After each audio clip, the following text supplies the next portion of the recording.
the second highest rate of any racial gender group between 2019 and 2020. So joining me now to discuss the investigation, we've got Dr. Carrie Mitchell-Brown, a racial equity strategist. Thank you so much for being here this afternoon. Let's start by just talking about what this investigation means for Google. Hi, Michelle, and it's a pleasure to be here. This means a lot for Google. Google's going to have to demonstrate that this is not a reality. Unfortunately, racial justice is global, and the disparities between Black women and other women in the workplace is not isolated to any one organization, sector, or geography. So Google's going to really have to demonstrate that this is not the case in their organization. We know there have been published reports of Black women saying that it's overall just a tone there at the company of being undervalued. Also, they receive pushback whenever they maybe bring up the lack of diversity within that workplace. Do we have any specifics about some of the treatment that they're experiencing, reportedly? Reportedly, the persistent weather that we as Black women have to manage, and specifically the Black women at Google, on having to explain their tone, their passion, their ambition, and the optics of their work is a real barrier to, feeling included. Every Black woman I know, both within Google and in other organizations, can share a similar story. No one really wants to work within a system where they feel undervalued and underpaid, disrespected, exploited, especially Black women. And I'm glad that women are speaking up and no longer being silent. For sure. When something happens like this, we often hear big corporations and companies, they come out with a statement, right? And the statement sounds great. Google now saying that it wants to, quote, build sustainable equity for its Black workers. Best case scenario, what does it actually look like for a workplace to be inclusive and equitable for its employees? Yeah, organizations need to understand the magnitude of the racial injustice and how it plays out within their organization.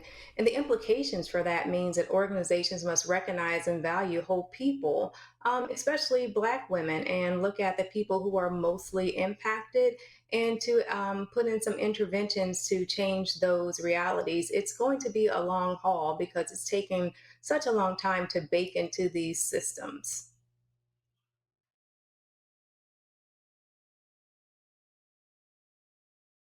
Would be available, I guess, to the women who have been identified in these complaints.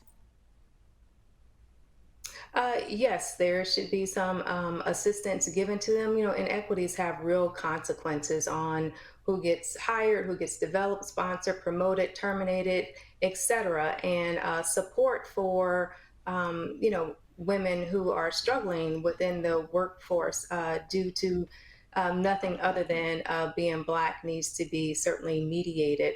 Organizations must also realize that there's still a lot of work to do after the protests and public commitment statements. And I do partner with organizations to identify how race and racism plays out in their organization, build a plan of solutions for interrupting those reality, and then move into action. And you always have to evaluate, and there could be some lessons learned and also some progress. For sure. What about consequences for Google? What could those possibly look like if this is true? Consequences for Google can be huge. It can really impact their bottom line, right, Mhm. and their ability to recruit talented Black people, talented people overall.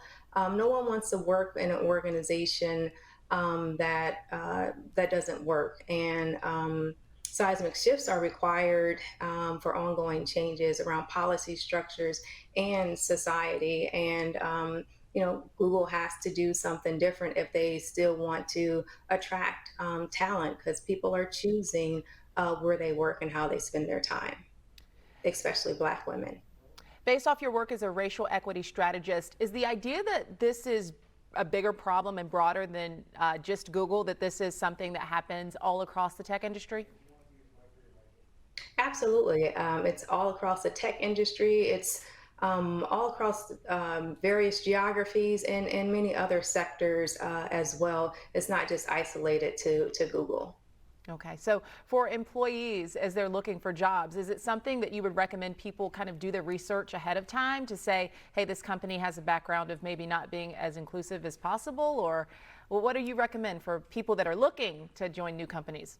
People who are looking to absolutely do your homework, talk to other people who have been there, who have worked there previously, and organizations should not assume what people need. They, especially Black women, they should engage with us for self-determinant solutions. Ask us, we know what we need, and to be able to offer it. And so when Black women are being asked, what do they need? Speak up, tell them what you need in order to be the most impactful, most successful within the organization. There's no one single solution, and no one company can eliminate the disparities, but can certainly uh, give it a try. Well, thank you so much for your insight on this topic. Racial equity strategist Dr. Carrie Mitchell Brown, we appreciate your time and Happy New Year to you. For many families, the holidays are about the fixings, but some tables have not been full as others.